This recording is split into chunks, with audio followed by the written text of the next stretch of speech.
오늘의 이야기를 저를 향한 영광의 아버지의 그 사랑의 시선을 의식하게 되었던 그 경험을 나누면서 시작하고자 합니다. 저는 열등감이 강했던 사람입니다. 다른 사람들로부터 사랑받을 만한 그런 것이 없다고 생각하던 사람입니다. 제가 아는 많은 훌륭한 분들은 성공의 스토리들이 많은데, 자랑할 것이 많은데 저에게는 그런 것들이 없었어요. 그런 제가 세상적인 시각으로 보면 정말 누추한 곳, 가장 낮은 곳이라고 볼 수 있는 그런 곳, 그리고 조그만 곳에서, 그런 곳에서 기도하고 있었을 때였습니다. 기도하고 있는데 갑자기 영광의 아버지께서 창세 전에 그분의 사랑하는 아들인 저를 위해서 예비하신 곳, 예정하신 곳, 지목하신 곳이라는 생각이 갑자기 밀려오는 거예요. 그와 동시에 영광의 아버지께서 그분의 사랑의 눈으로 지금 주목하여 보고 계시는 곳이라는 생각이 들어오는 거예요. 그러자 갑자기 그곳이 누추하고 형편없고 단순히 좁은 곳이 아니라, 아무런 의미 없는 곳이 아니라 영광스러운 곳으로 변하는 거예요. 영광의 아버지의 시선을 사로잡는 곳이라는 생각이 들으니까 그곳이 너무나 놀라운 곳으로 변하는 거예요. 그러면서 저의 마음을 만지시고 치유하시고 그렇게 회복되는 경험을 가지고 그것이 전해주고자 너무나 기쁨이 넘치는 거예요. 사랑하는 여러분, 우리의 원수 마귀는 나는 아무것도 아닌 존재라는 것을 생각하게 만들고 그것에 주목하게 만듭니다.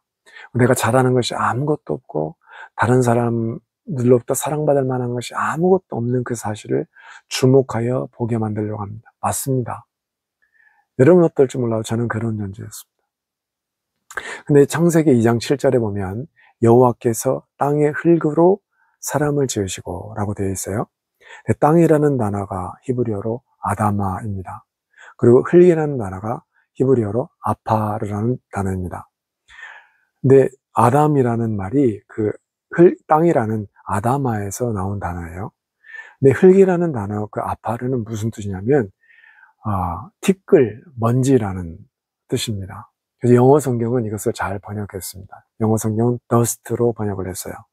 우리 한글 성경에는 흙으로 번역을 했는데 보다 더 그 의미를 정확하게 옮기려면 땅의 티끌로, 땅의 먼지로 사람을 지으시고 이렇게 했으면 더 좋았을 것 같아요. 저와 여러분에게는 사실 가치 있는 것이 하나도 없습니다. 티끌에 무슨 가치가 있습니까? 먼지에 무슨 가치가 있습니까? 아무런 가치가 없어요. 그런데 그런 티끌, 먼지로부터 지으시고 영광의 하나님께서 그분의 너무나 영광스러운 생기를 우리 코에 불어넣어 주셨어요. 그래서 우리가 우리 되었어요. 우리의 가치는 티끌이나 먼지에 있는 것이 아니에요. 물론 그것이 근원이지만 우리의 가치는, 우리의 존귀함은, 우리의 의미는 영광의 아버지, 영광의 하나님으로부터 온 생기에 있는 거예요. 근데 원수 마귀는 자꾸 티끌과 먼지를 보게 만듭니다. 그런데 천사들은 우리가 티끌과 먼지에서 지음받은 거 맞아요. 아무런 가치가 없는 존재인 것 같은데 그것이 맞아요. 그 사실이 맞아요. 그런데 영광의 하나님께서 지극히 높으신 그분께서 저와 여러분을 주목하여 보고 계시거든요. 저와 여러분이 하나님께 기도를 올려드릴 때 하나님께서 저와 여러분의 그 기도 소리를 듣고 싶어 하신단 말이에요. 저와 여러분이 하나님께 찬양을 올려드릴 때 하나님께서 지극히 영광스러운 존재들을 다 잠잠케 하시고 이 아무것도 아닌 저와 여러분, 아무것도 아닌 것 같은 저와 여러분에게서 들려오는 그 찬양 소리를 들으시고 기뻐하시고 감동하신단 말이에요. 여기에 천사들도 놀라워하는 그런 비밀이 있는 거예요. 우리의 가치는 우리가 어디에서 왔는가에 있는 게 아니라 누가 우리를 주목하여 보고 있는가, 우리에게 무엇이 있는가에 있는 것입니다. 여러분 한번 기억해 보세요. 예수님께서 우리를 위해서, 하나님이신 그분이 우리를 위해서 이 땅에 오셨어요. 그것도 가장 영광스러운 보좌에 오신 것이 아니라 말의 구유, 다시 말하면 지저분한 밥통, 말의 밥통에 누우셨어요. 그렇게 천하고 낮은 곳에 오셨어요. 왜 하나님께서 그곳에 오셨어요? 저와 여러분 때문에. 그리고 그분이 십자가에서 그렇게 모든 고난과 수치와 무매를 당하시면서 돌아가셨어요. 그런데 예수님께서 그걸 전혀 개의치 않았다고 말씀하세요. 히브리서 12장 2절에 믿음의 주여 또 온전케 하시는 이 예수를 바라보자. 그분 앞에 있는 기쁨을 위하여 십자가를 참으사 부끄러움을 개의치 아니하시더니 하나님 보좌 우편에 앉으셨느니라. 여러분, 그분 앞에 있는 기쁨이 누구이겠어요? 바로 여러분이에요. 저와 여러분이 창조주 하나님, 우리의 가장 아름답고 영원하신 예수님의 기쁨이란 말입니다. 그것을 우리가 볼 수 있어야 됩니다.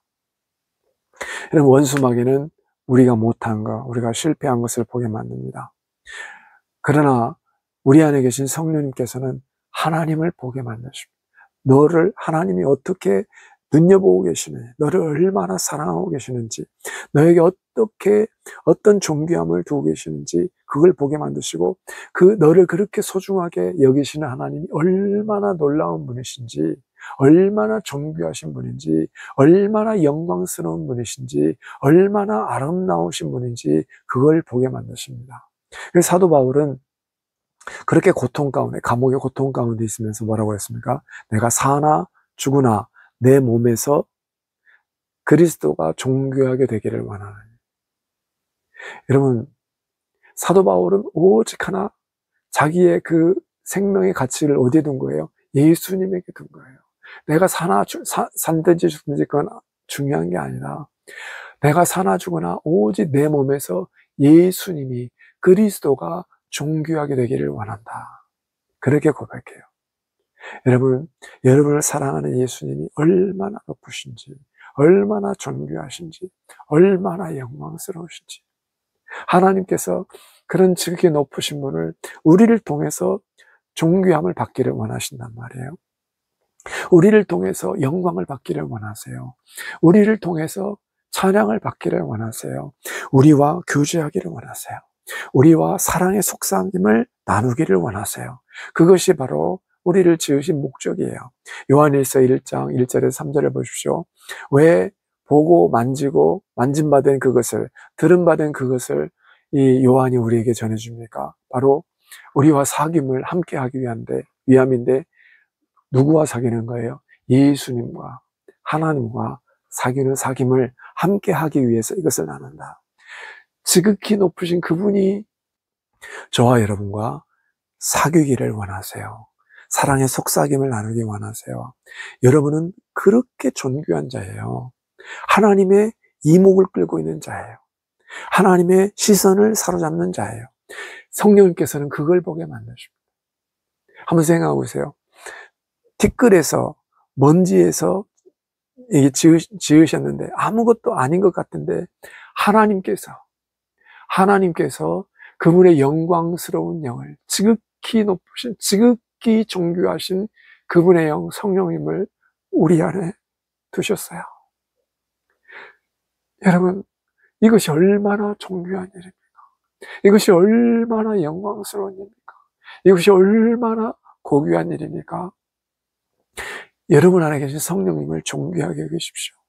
또 그분이 여러분으로 하여금 바라보게 하시느니, 바라보게 하는 바로 그 존귀하신 그분의 사랑, 그분의 마음을 주목하여 보시기를 바랍니다. 그것이 저와 여러분의 힘입니다. 그것이 저와 여러분의 존귀함이고 저와 여러분의 생명의 의미입니다.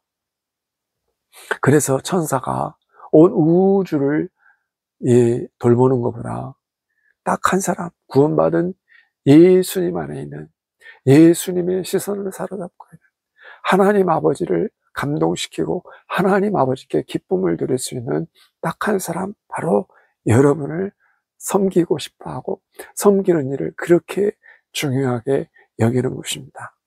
사랑하는 여러분, 여러분은 그런 존재입니다. 그래서 그분의 사랑 안에서 여러분을 그렇게 존귀하게 여기시는 그분께 찬양과 경배와 감사를 올려드릴 수 있기 바랍니다. 이 땅에서 하나님의 자녀만 할 수 있는 일입니다.